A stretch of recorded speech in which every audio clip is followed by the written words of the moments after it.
Assalamualaikum warahmatullahi wabarakatuh. Sampurasun pamirsa sadayana, wilujeng patepang deui sareng simkuring Anggun Silvia Putri dina acara Warta Sunda. Simkuring bade ngadugikeun warta anu parantos dugi ka meja redaksi. Warta anu baris kapindangkeun nyaeta kacilakaan di sirkuit Sentul. Pamirsa sadayana, saurang pembalap ngalaman kacilakaan di sirkuit Sentul Bogor.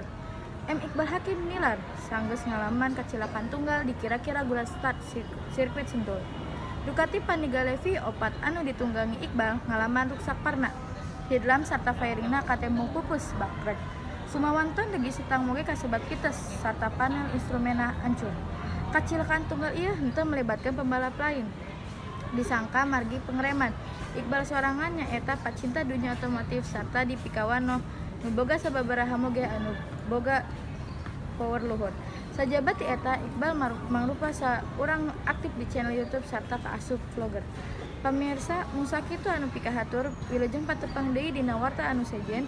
Simkuring Anggun Silvia Putri seja pamit mundur amit munggur. Wassalamualaikum warahmatullahi wabarakatuh.